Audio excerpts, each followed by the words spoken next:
Assalamualaikum warahmatullahi wabarakatuh. Perkenalkan, nama saya Jevika Ayu Fadila dengan NIM 12080220948 dari kelas 2B Agroteknologi, mata kuliah Genetika dengan dosen pengampu Ibu Rita Elvianis SP MSc. Baiklah, pada kesempatan kali ini saya akan menjelaskan materi tentang pembelahan meiosis. Pembelahan meiosis adalah pembelahan sel yang menghasilkan 4 sel anakan yang masing-masing sel memiliki pengaruh dari jumlah kromosom sel induk. Jumlah kromosom yang dimiliki oleh sel anakan adalah N atau yang disebut dengan haploid. Maka, pembelahan sel meiosis disebut sebagai pembelahan reduksi. Nah, mengapa pembelahan sel meiosis disebut sebagai pembelahan reduksi? Nah, ini karena jumlah kromosom sel hasil pembelahan ini berkurang setengahnya. Pada saat fertilisasi, jumlah kromosom sel zigot akan kembali utuh karena berasal dari sel gamet jantan dan sel gamet betina.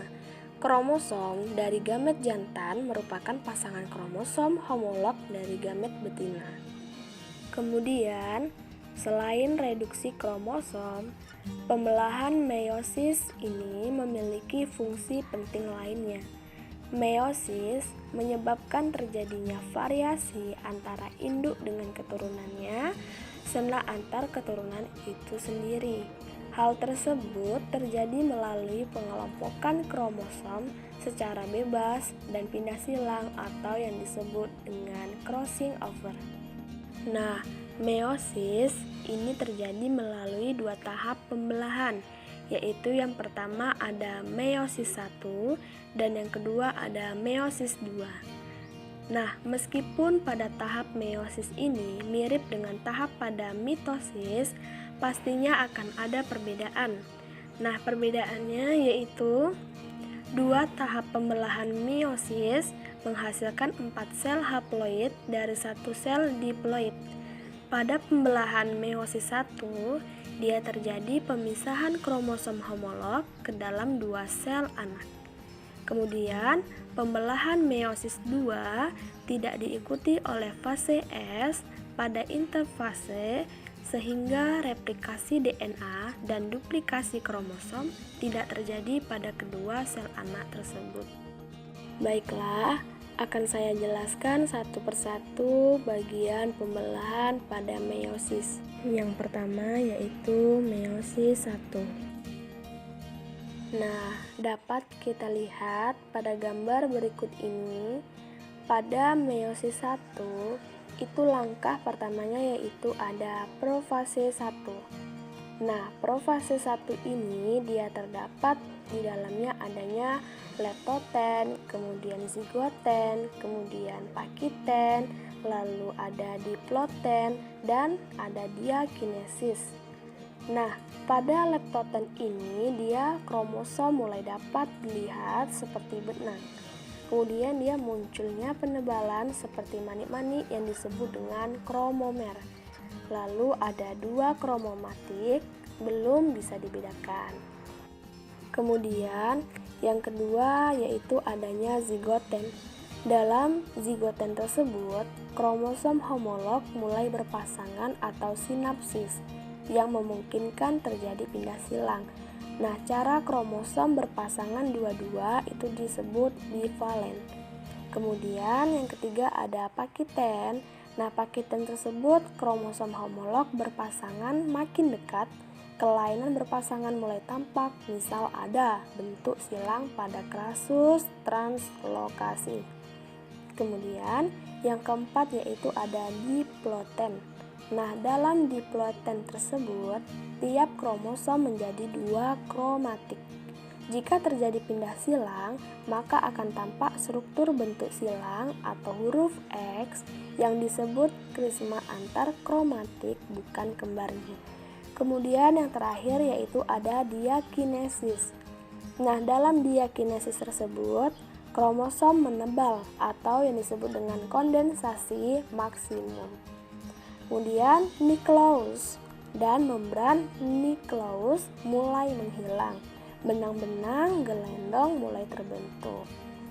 Lalu, tahap yang kedua pada meiosis 1 yaitu ada metafase 1. Nah, dalam metafase 1 ini dia tiap pasangan kromosom homolog berada pada bidang ekulator atau dia berjajar. Kemudian sentromer, tiap pasang kromosom homolog terikat oleh benang gelendong dan sentromer tersebut tidak membelah. Kemudian tahap yang ketiga yaitu adanya anafase 1. Nah, dalam anafase 1 ini dia terdapat anafase awal, kemudian ada anafase akhir. Kemudian tahap yang terakhir dalam meiosis 1 yaitu adanya telofase 1. Nah, dalam telofase 1 ini dia kromosom mengendur dan membran inti terbentuk.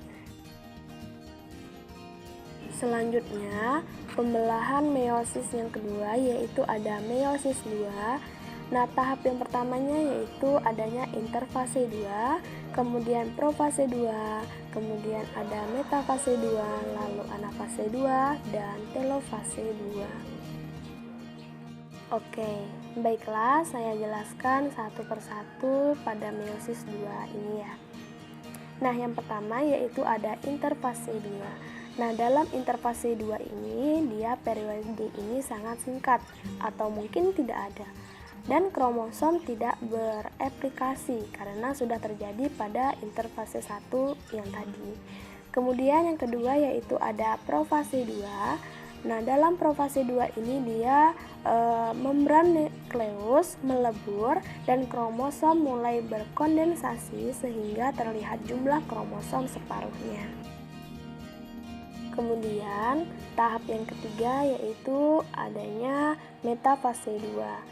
Nah, dalam metafase 2 ini dia kromosom yang berupa 2 kromatik berada pada bidang ekuator.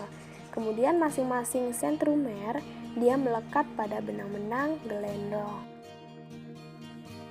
Lalu tahap yang keempat yaitu adanya anafase 2. Nah, dalam anafase 2 ini dia sentromer terbelah menjadi 2. Kemudian masing-masing kromatik dia tertarik oleh benang gelendong ke kutub yang berlawanan atau reduksi kromosom yang sebenarnya.